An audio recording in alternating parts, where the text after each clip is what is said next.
Hello guys, स्वागत है आपका सिटीजन सी चैनल पर। और आज आप देखने वाले हो 1983 में आई कर्ड क्लासिक हॉरर मूवी कूजो का ब्रेकडाउन, जिसके डायरेक्टर हैं लुइस टीग। और ये मूवी बेस्ड है स्टीफन किंग की सेम नाम की नॉवल पर। बाद में स्टीफन किंग और लुइस ने साथ में एक और मूवी बनाई थी कैट्स आई, जिसमें कूजो का रेफरेंस भी था। 1983 में स्टीफन किंग की नॉवेल्स पर बनी 3 फिल्में रिलीज हुई थी, कूजो, द डेड जोन और क्रिस्टीन। और तीनों के बीच में कोई ना कोई मजेदार कनेक्शन भी है, वो मैं आपको जरूर बताऊंगा। ये मूवी कैसे बन पाई, बिहाइंड द सीन क्या क्या हुआ, साथ ही फिल्म से जुड़े और भी कई सारे अनसुने फैक्ट्स भी मैं आपको बताऊंगा। तो चलिए अब ज्यादा देर ना करते हुए जल्दी से स्टोरी स्टार्ट करते हैं।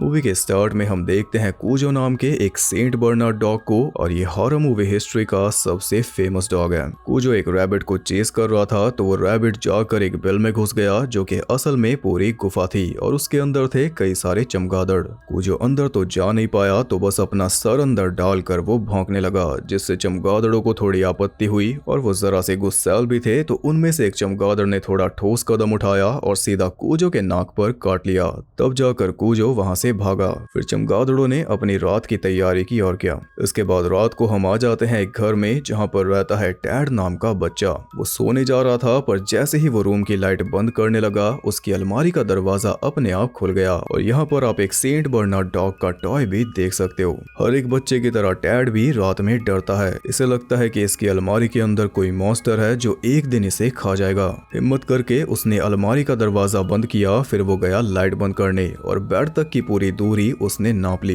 लाइट बंद करके इसे इतनी तेज भागना होगा कि वो मॉन्स्टर इसे पकड़ ना पाए। इसी प्रयास में वो एक बार तो लाइट बंद करने से पहले भाग गया, फिर दोबारा वापस आया और इस बार ध्यान से लाइट बंद करके वो इतनी तेजी से भागा कि अपना लक्ष्य उसने पा लिया। लेकिन सेफली रजाई में घुसते ही अलमारी का दरवाजा फिर से खुल गया। ये देखकर टैड से रहा नहीं गया, तो मजबूरन उसे गला फाड़ कर चिल्लाना पड़ा। उसके मॉम, डैड, डॉना और विक उसके रूम में आए और दोनों ने उसे समझाया कि यहाँ पर कोई भी नहीं है। विक ने वो दरवाजा बंद किया, तब हमने देखा कि वो दरवाजा लॉक ही नहीं होता, वो फ्री था, इसलिए बार बार खुल रहा था।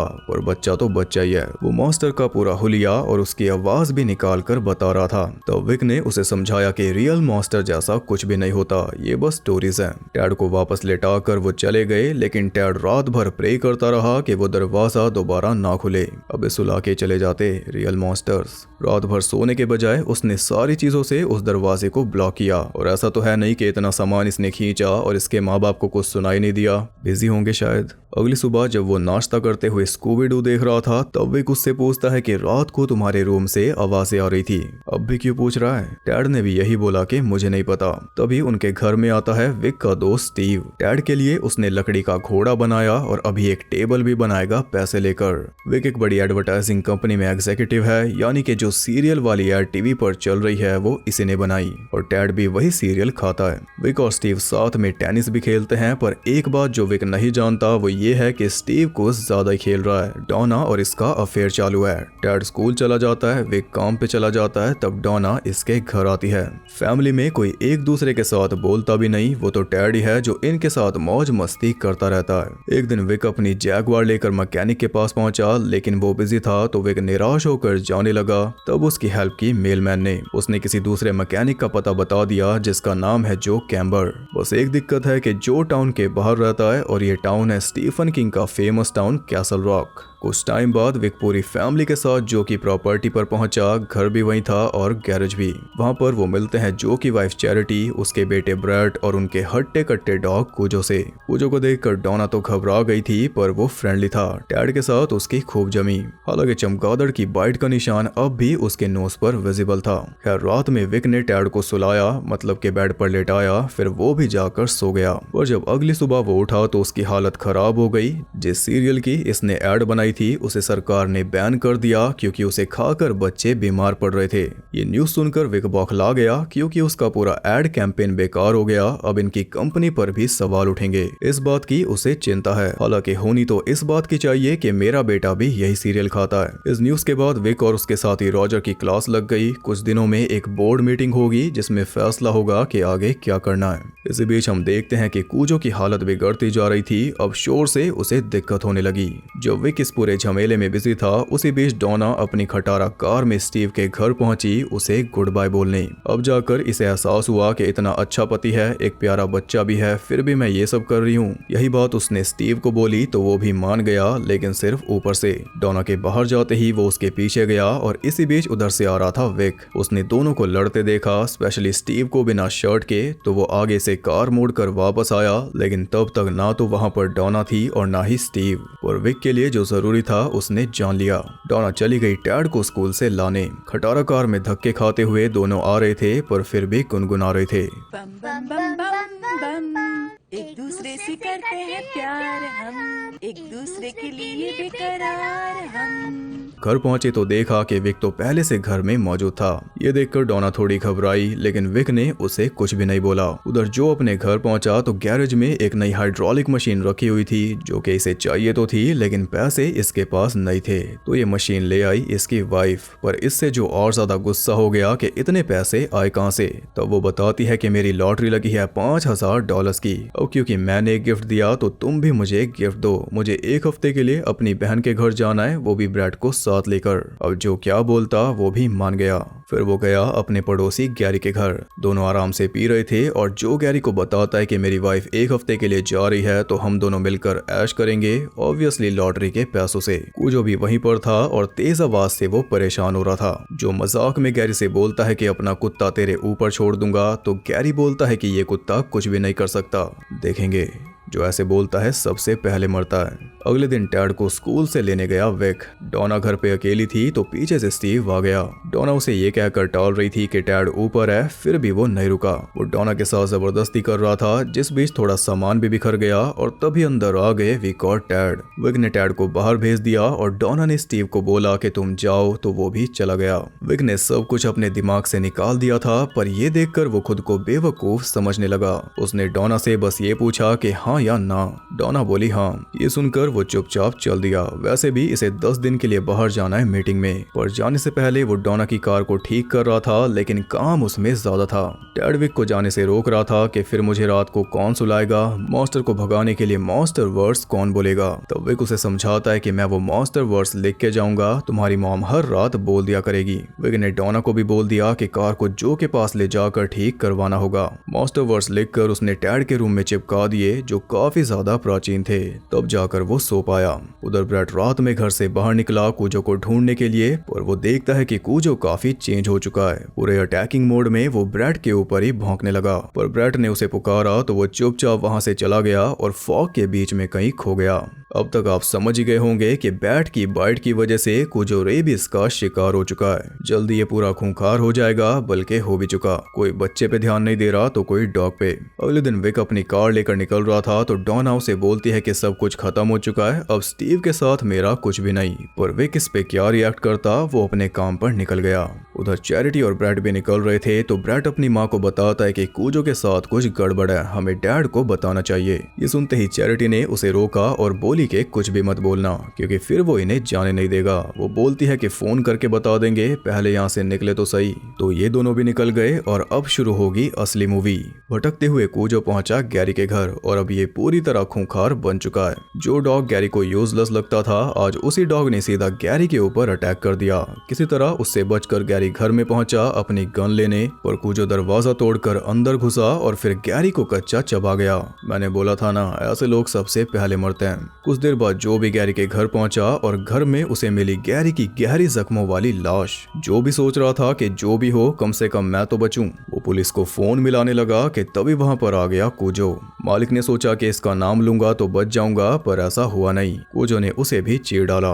इतने में ये दोनों माँ बेटे अपना फेवरेट गाना गाते हुए बम बम बम बम बम, एक दूसरे से करते हैं प्यार हम, बम बम बम। और कार में धक्के खाते हुए जो के घर पहुंच गए। डोना कार से उतरी लेकिन टैड की सीट बेल्ट अटक चुकी थी, तो डोना पहले उसे निकालने में लग गई, तभी पीछे से आ गया कूजो।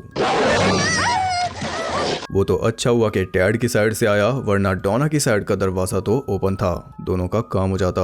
अब इससे पहले कि वो कोई नुकसान पहुंचा पाता, टैड को अपनी गोद में लेटाकर डोना ने जल्दी से विंडो बंद कर दी। तो वो डोना की साइड आया, लेकिन तब तक उसने दरवाजा भी बंद कर लिया था। फिलहाल के लिए दोनों बच गए, लेकिन टैड तो बस रोए जा रहा था, क्योंकि आज इसने एक रियल मॉन्स्टर देख लिया जिससे ये सबसे ज्यादा डरता था। आज वो इस पर झपट पड़ा, तो इससे टैड को काफी गहरा सदमा पहुंचा, क्योंकि आज तक इसे यही लगता था कि दिन में ये सेफ है, दिन में मॉन्स्टर्स नहीं निकलते। पर आज इसका वो भ्रम भी टूट गया। अब दिन और रात इसके लिए एक बराबर है। मन में कई सारे सवाल आ रहे हैं, लेकिन धड़कन शांत नहीं हो रही। ऊपर से डैड भी नहीं है जो मॉन्स्टर वर्ड्स बोलकर मॉन्स्टर को भगा देंगे, तो बच्चा पूरी तरह बिखर चुका है। रोते रोते वो बस एक ही सवाल पूछ रहा था कि मॉन्स्टर मेरी अलमारी से बाहर कैसे निकला। अब समझे आप स्टार्टिंग से लेकर अब तक का पूरा बिल्डअप। वो थोड़ा शांत हुआ ही था कि तभी कूजो कार के ऊपर चढ़ गया। डैड को समझ ही नहीं आ रहा कि वो सेफ है भी या नहीं।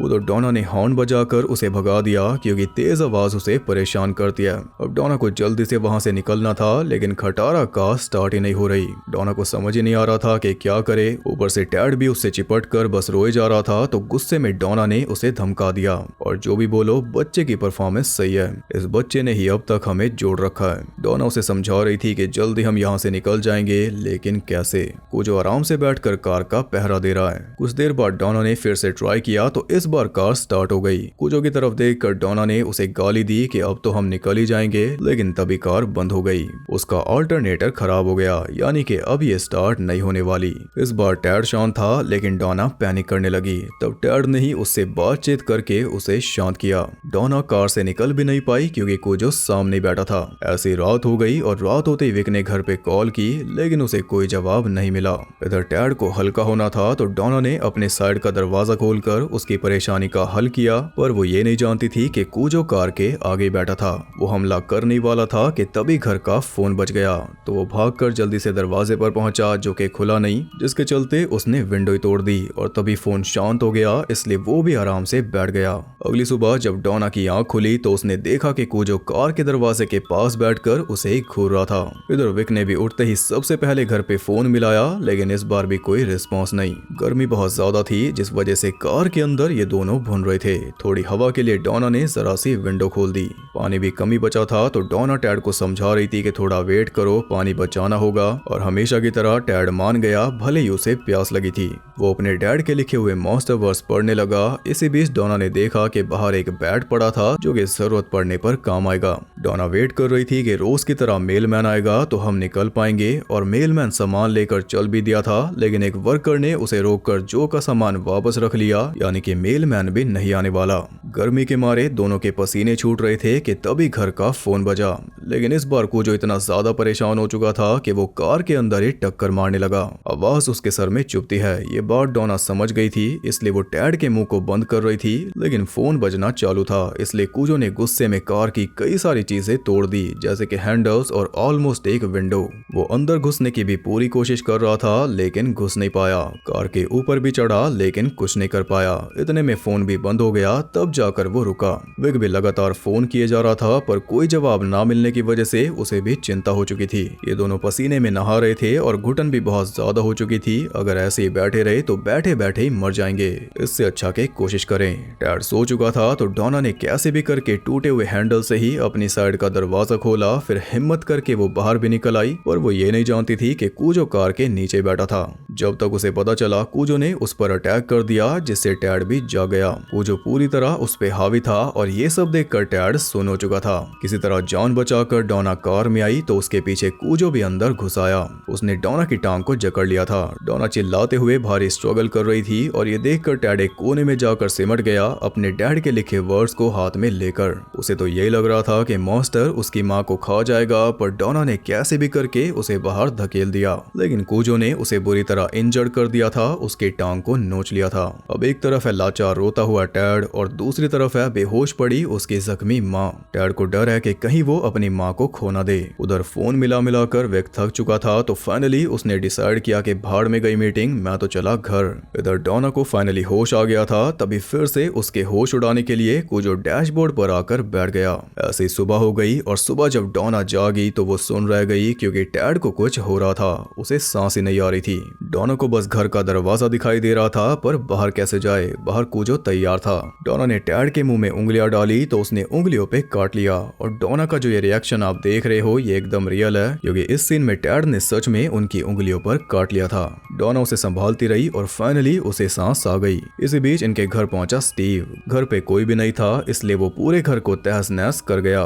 जब तक विक घर पहुंचा स्टीव जा चुका था, लेकिन घर की हालत देखकर और डॉना और टैड को मिसिंग पाकर विक को लगा कि शायद स्टीव उन्हें किडनैप करके ले गया। और पुलिस को शक हुआ कि अगर किडनैपिंग हुई है तो डॉना की कार कहां पर है। विक ने बताया कि शायद जो के गैरेज में होगी। बस ये सुनकर शेरिफ बैनरमैन जो के घर के लिए निकल गया। घर पे पहुंचा तो कार उसे मिल गई, पर उसने ये नहीं देखा कि कार के अंदर वो दोनों भी थे। ना ही उन दोनों ने इसे देखा, क्योंकि दोनों थकान के मारे सोए हुए थे।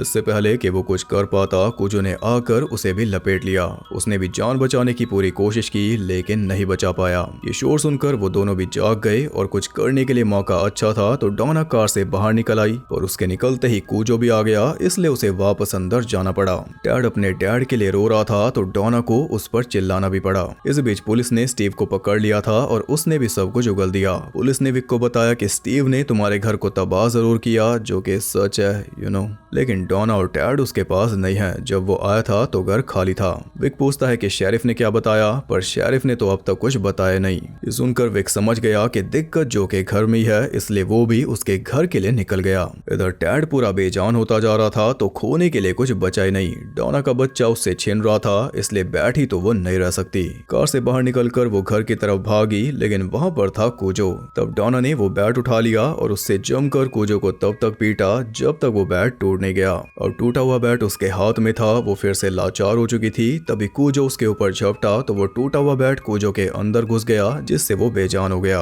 पर डॉना को कोई रिस्क नहीं लेना था, इसलिए सबसे पहले उसने शेरिफ की गन उठाई। फिर उस गन से कार के पीछे का शीशा तोड़ा और फिर टैड को लेकर वो पहुंची घर में। और जैसा कि आप देख सकते हो यहाँ पे सीरियल रखा है केलॉग्स का। खैर डॉना ने टैड को थोड़ा पानी पिलाया, सांस दी, तब जाकर फाइनली वो होश में आया। एक इमोशनल मोमेंट चल रहा था, जिसे हॉरिफाइंग बनाने के लिए विंडो तोड़ते हुए एंट्री ली कूजो ने। पर डॉना के पास गन थी, उसने गोली मारकर कूजो को शांत कर दिया। विक वहां पर पहुंचा तो डॉना टैड को लेकर घर से बाहर आई और इसी के साथ ये मूवी हो गई खत्म। तो आधी मूवी में सिर्फ बिल्डअप था, जो कि नॉर्मली स्टीफन किंग की मूवीज में होता है फील बनाने के लिए, ताकि हम कैरेक्टर्स को नोटिस करके उनके साथ जुड़ पाए, क्योंकि बाद में जब वो सफर करेंगे तो हमें भी उनकी सफरिंग फील होगी। तब तक हम उनका नेचर और माइंडसेट जान चुके होंगे। जैसे कि टैड एक नाजुक सा बच्चा था तो उसके लिए हम सबको फील हुआ, जबकि ब्रैड के केस में ऐसा नहीं था। हमें पता था कि वो टफ है, क्योंकि उसके हालात उसे बचपन से ही टफ बनने के लिए मजबूर कर रहे थे। इस बात का क्या मतलब है? ये मतलब है अगर कूजो उसे फॉग के अंदर मार भी देता तब भी हमें वैसा कुछ फील ना होता जो टैड के लिए हुआ। ये फर्क है बिल्डअप का। इस फैमिली की प्रॉब्लम्स हमें दिखाई गई तो इनसे हम कनेक्ट हो गए, जबकि इनसे कई गुना ज्यादा प्रॉब्लम्स दूसरी फैमिली की लाइफ में थी, पर उससे हमें कोई फर्क नहीं पड़ा। असल में मूवी के अंदर दो पैरेलल दुनिया चल रही थी। एक थी विक की फैमिली और एक जो की, जो ना तो एक अच्छा पति था ना ही अच्छा बाप, जबकि विक दोनों था। जहाँ एक तरफ जो की वाइफ थोड़ी आजादी चाहती थी, वहीं विक की वाइफ पूरी तरह फ्री थी। दोनों एक दूसरे से मिली भी थी और दोनों ही एक दूसरे को देखकर हैरान थी। बल्कि डॉना को देखकर ही चैरिटी के मन में थोड़ी आजादी का ख्याल आया। जो के बेटे के सपने बड़े थे वो पता चलता है उस बेसबॉल बैट से। वहीं विक के बेटे ने अपने माँ बाप से आगे कभी कुछ सोचा ही नहीं, क्योंकि वो बच्चा ही था। जो का बेटा उसकी फैमिली को जोड़े हुए था और विक का बेटा उसकी फैमिली को। एक दोस्त जो का था और एक दोस्त था विक का। जो का दोस्त शराबी था लेकिन सच्चा था, वहीं विक का दोस्त मुंह पर अच्छा था लेकिन पीछे कैसा था वो हमने देख ही लिया। बीच में बचा कूजो, जो कि इन दोनों फैमिलीज के बीच में कॉमन थ्रेड बना। पहली बार मिले थे तो काइंड था, दूसरी बार मिले तो आखिरी बार बन गया। समझो कि हर तरह की दुनिया इसमें देखने मिली। मूवी के अंदर जो असली विलन था वो थी लापरवाही। इतना बड़ा बाइट मार्क कूजो के नोज पर था, पर फैमिली में किसी ने देखा ही नहीं। हालांकि एक बार सिम्टम्स आ जाए तो रेबीज का कोई इलाज नहीं, पर इससे उनकी लापरवाही तो कम नहीं होती। सेम लापरवाही टैड के पेरेंट्स भी कर रहे थे, स्पेशली डॉना। पर एंड आते आते जब हालात वर्स हुए तो सारी जिम्मेदारी उसने अपने ऊपर ले ली। मिली। मतलब यही है कि एक दिन आपकी लापरवाही मॉन्स्टर का रूप ले लेगी। आज आपने हॉरर हिस्ट्री का सबसे फेमस डॉग भी देख लिया और जो सबसे फेमस कैट है वो भी स्टीफन किंग की ही क्रिएशन है, पेट सेमेटेरी की चर्च। इस मूवी से यही सीख मिलती है कि टाइम रहते अपनी कार ठीक करवा लो। तो अब बात करते हैं इंटरेस्टिंग फैक्ट्स के बारे में। इसका बजट था $6 मिलियन और कमाई इसने $21.2 मिलियन, यानी कि मूवी हिट थी। 1983 में सबसे ज्यादा पैसा कमाने वाली हॉरर मूवीज में ये चौथे नंबर पर थी। Jos 3D, psycho 2, Twilight zone और फिर ये 70s से लेकर 80s में कई सारी डॉग अटैक वाली मूवीज बनी, ये भी उसी का पार्ट थी। ये लाइन कुछ इस प्रकार है: dogs, Dracula's dog, the pack, mongrel, white dog, Cujo और रॉटवाइलर डॉग्स ऑफ हेल। इनके अलावा डोबरमैन्स की भी एक पूरी फ्रेंचाइज है। फिल्म के अंदर आपने सिर्फ एक डॉग देखा कूजो, लेकिन उसे प्ले किया था 4 सेंट बर्नार्ड्स, कई सारे मैकेनिकल डॉग्स यानी कि फेक डॉग्स ने, एक ब्लैक लैब्राडोर और ग्रेट डेन का मिक्स भी था सेंट बर्नार्ड की कॉस्ट्यूम में, और साथ ही एक रॉटवाइलर भी था क्योंकि सेंट बर्नार्ड उतना मेन नहीं दिख रहा था। पर एक बात जो ज्यादातर लोग नहीं जानते वो ये है कि कूजो को एक आदमी ने भी प्ले किया था। स्टंटमैन गैरी मॉर्गन ने डॉग कॉस्ट्यूम पहनकर कई सारे सीन शूट किए थे और ये बात आज तक भी कई लोग नहीं जानते, पर अब जान रहे हैं इंटरनेट की वजह से। हालांकि जो सेंट बर्नार्ड ज्यादातर मूवी के अंदर दिखाया गया वो शूटिंग के टाइम पर ही मर गया था ब्लोटिंग की वजह से। इस फिल्म के आने के बाद सेंट बर्नार्ड्स की पॉपुलैरिटी काफी हद तक कम हो गई थी, कोई ले नहीं रहा था। जानवरों और बच्चों के साथ शूटिंग कर पाना काफी मुश्किल होता है और इस फिल्म के अंदर दोनों थे। फिल्म के अंदर जो डॉग्स फीचर किए गए उनके टेल्स को उनके पैर से बांधा जाता था क्योंकि डॉग्स तो सेट पर मस्ती करते रहते थे, वो पूंछ हिलाते हुए घूमते रहते, इसलिए पूंछ को बांधा गया ताकि ऑडियंस डॉग को देखकर डरे, ना कि ये सोचे कि ये तो फन कर रहा है। कूजो के मुंह पर जो झाग था वो असल में एग वाइट्स और शुगर का मिक्सचर था, पर दिक्कत ये थी कि वो बहुत ज्यादा टेस्टी भी था, इसलिए डॉग्स उसे चाट जाते थे। ये भी एक बहुत बड़ी प्रॉब्लम बन गई थी, फिर भी कैसे भी करके वो शॉट्स ले लिए गए। डॉग्स कार पर अटैक करे, इसके लिए कार के अंदर उनके फेवरेट टॉयज रखे गए थे, तो जो अटैक हमने देखे वो असल में डॉग्स अपने टॉयज लेने आ रहे थे। और स्टीफन किंग के मुताबिक उनके लिखे गए किसी भी स्केयर को जो सबसे बेहतर तरीके से दिखाया गया वो इसी फिल्म में दिखाया गया जब कूजो अचानक से कार की विंडो पर अटैक कर देता है। एक सीन के दौरान डी वॉलेस की स्टंट डबल जेन कोल्टर कार के अंदर थी और उनके हाथ में डॉग का टॉय था। अटैक वाला सीन था जिसमें विंडो आधी ओपन थी, तो डॉग कार के दरवाजे पर आया और उसने जोर लगाकर विंडो पूरी नीचे कर दी। जीन ने भी टॉय नीचे कर दिया, तो बदले में डॉग ने उनकी नाक पर काट लिया। फिर उन्हें हॉस्पिटल ले जाया गया जहां पर उनका इलाज हुआ। उसी टाइम पर यह रूमर फैला था कि एक रेबिड डॉग ने जीन को काट लिया, पर यह गलत था। क्रू का तो यही कहना है कि जितने भी डॉग्स ने मूवी के अंदर काम किया सारे के सारे फ्रेंडली थे। स्टीफन किंग को इस स्टोरी की इंस्पिरेशन तब मिली थी जब एक दिन वो अपनी बाइक रिपेयर कराने गए थे। मैकेनिक का डॉग बड़ा खूंखार था, बस वहीं से किंग ने आइडिया ले लिया। और इस नॉवल को लिखते टाइम स्टीफन किंग पूरी तरह शराब के एडिक्शन में थे, तो उन्हें याद ही नहीं कि ये बुक उन्होंने कब लिखी। ये बात वो खुद एडमिट कर चुके हैं, वो भी कई बार। स्टीफन किंग के द्वारा बनाए गए फिक्शनल टाउन कैसल रॉक के अंदर बेस्ड ये पहली मूवी थी। इसके बाद आई the dead zone, stand by me, the dark half और नीडफुल थिंग्स। कूजो नॉवल असल में द डेड जोन नॉवल का सीक्वल है, ऑफिशियली नहीं लेकिन है। उसमें सीरियल किलर फ्रैंक डॉड मर जाता है, लेकिन मरने के बाद वो बूगीमैन बन के कैसल रॉक को परेशान करने लगता है और ऐसा माना जाता है कि वो ही टैड को हॉन्ट करता था। यहाँ तक कि ऐसे भी हिंट हैं कि उसी ने कूजो को पोजेस कर लिया था। इस फिल्म के अंदर शेरिफ बैनरमैन ने द डेड जोन के रेफरेंस भी दिए थे, जो कि बाद में मूवी के अंदर से काट दिए गए क्योंकि कूजो और द डेड जोन दोनों मूवीज एक ही टाइम पर बन रही थी, लेकिन स्टूडियोज अलग थे, इसलिए सारे रेफरेंस हटा दिए। शेरिफ बैनरमैन आपको द डेड जोन मूवी के अंदर भी देखने को मिलेंगे, लेकिन उसके बाद वाली मूवीज में नहीं, क्योंकि इस मूवी के अंदर वो मारे गए। तो जो मूवीज आगे आई उनमें कैसल रॉक के अंदर एक नया शेरिफ देखने को मिला, एलन पैंगबॉर्न। स्टीफन किंग का यूनिवर्स कुछ ऐसा है। इस मूवी को खास अच्छे रिव्यूज नहीं मिले थे, पर स्टीफन किंग इससे काफी खुश थे, जो कि वो अपनी ज्यादातर अडेप्टेशन से नहीं होते। डॉना का रोल किया डी वॉलेस ने। स्टीफन किंग ने बोला है कि उनकी बुक्स पर बनी सभी मूवीज में से जो सबसे अच्छी परफॉर्मेंस किसी ने दी है वो दी है डी वॉलेस ने। ऑब्वियसली ये बात कईयों को चुभी, क्योंकि इन सभी मूवीज में द शाइनिंग भी आती है जिसके अंदर परफॉर्मेंस नेक्स्ट लेवल थी, और साथ ही मिजरी भी आती है जिसके लिए कैथी बेट्स को ऑस्कर मिला था सिर्फ उनकी परफॉर्मेंस की वजह से। डी वॉलेस का कहना है कि ये उनकी सबसे मुश्किल फिल्म थी और इसी के लिए वो सबसे ज्यादा प्राउड है। जब इसकी शूटिंग पूरी हो गई थी तो उसके बाद 3 हफ्तों तक डी वॉलेस का इलाज चला था एग्जॉशन की वजह से। जब दोनों माँ बेटे कार के अंदर फंसे हुए थे तब बहुत ज्यादा गर्मी हो रही थी, यहाँ तक कि उन्हें देखकर हमारा भी दम घुट रहा था, जबकि असल में इसका एकदम उलट था। शूटिंग के टाइम पर काफी ज्यादा सर्दी थी, इतनी सर्दी थी कि कार के अंदर हीटर्स रखने पड़ते थे ताकि दोनों एक्टर्स गर्म रह पाएं। फिर जब सीन शूट होता तो हीटर्स बंद कर देते ताकि उनकी आवाज बीच में ना आए। नॉवल के अंदर इस मूवी से काफी कुछ अलग है। उसमें टेड डिहाइड्रेशन से मर जाता है और डोना को भी रेबिस हो जाती है। No happy ending. Stephen King का कहना था कि अगर इस नॉवल में से कोई एक चीज वो चेंज कर पाते तो वो टैड को जिंदा रखते, तो वही मूवी में किया गया। शूटिंग के टाइम पर डैनी 6 साल के थे तो उन्हें ठीक से पढ़ना भी नहीं आता था, बल्कि आता ही नहीं था, तो उनकी लाइंस उन्हें याद करवाती थी उनकी मदर, जो हमेशा सेट पर रहती थी। डोना की जो कार थी वो थी फोर्ड पिंटो। इस फिल्म के बाद डी वॉलेस का कहना था कि वो कभी दोबारा कोई भी पिंटो कार नहीं देखना चाहती। आपने एक ही कार देखी, जबकि असल में मल्टीपल कार्स यूज हुई थी। अलग अलग शॉट के लिए अलग अलग कार्स थी जिनके अलग अलग हिस्से निकाले हुए थे। जिस सीन में डोना परेशान होकर टैड पर चिल्ला देती है, उस सीन के लिए पेरेंट्स ने डी वॉलेस की काफी तारीफ की, क्योंकि पेरेंट्स बेहतर समझ पाए। फिल्म की शूटिंग के टाइम पर डी वॉलेस और क्रिस्टोफर स्टोन दोनों मैरिड थे, यानी कि हस्बैंड वाइफ थे, और फिल्म के अंदर चल रहा था उनका अफेयर। एक सीन में वे कार को रिपेयर कर रहा था, फिर कैमरा मूव होता है और हम एक व्यू देख पाते हैं। ये व्यू उसी जगह का है जहां पर द हाउलिंग मूवी शूट हुई थी, और उसके अंदर भी डी वॉलेस लीड रोल में थी। ये मूवी सेम उसी जगह पर शूट हुई है जहां पर डेड एंड बेरिड शूट हुई थी। फेक ब्लड के लिए कौन सिरप यूज हुआ जिसे रेड डाई किया गया। एक फॉग वाला सीन था जिसमें ब्रैड बीमार कूजो को देखता है। वो फॉग बनाया गया था फॉग मशीन से, और उसे देखकर फायर ब्रिगेड वाले सेट पर पहुंच गए थे, क्योंकि उन्हें लगा कि जंगल में आग लग गई। ओरिजिनली इस फिल्म को डायरेक्ट करने वाले थे पीटर मैडॉक, जिनका एपिसोड द वॉशिंगटोनियंस हमने मास्टर्स ऑफ हॉरर सीजन 2 में देखा था। शूटिंग स्टार्ट होने से 2 दिन पहले ही पीटर ने ये फिल्म छोड़ दी। फिर नए डायरेक्टर की तलाश चली, तब स्टीफन किंग ने खुद लुइस टेक को रेकमेंड किया था, क्योंकि लुइस की फिल्म एलिगेटर उन्हें पसंद आई थी। एक टाइम पर कूजो की स्क्रिप्ट जॉन कारपेंटर के पास भी गई थी, पर जॉन ने डायरेक्ट करने से इनकार कर दिया था, क्योंकि स्टोरी उन्हें खास नहीं लगी थी।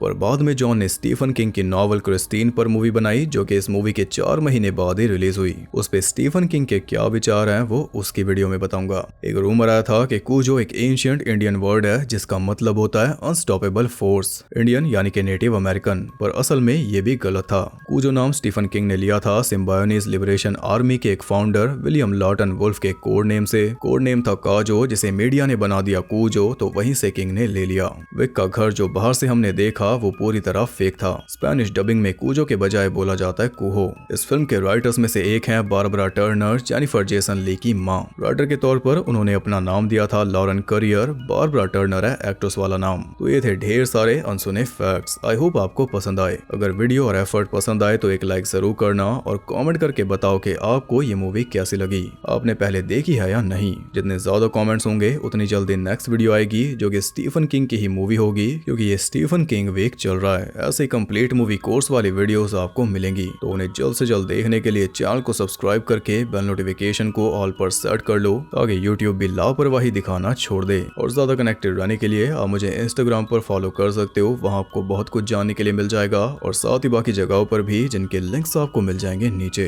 ये मूवी हिंदी में भी अवेलेबल है, तो अगर आप देखना चाहो तो नेट से देख सकते हो। शायद ही आपको Amazon प्राइम पर मिल जाएगी, वरना नीचे आपको टेलीग्राम का लिंक मिल जाएगा, उसे आप ज्वाइन कर सकते हो। बाकी मैं आपसे मिलूंगा अगली वीडियो में, तब तक के लिए सबको बाय।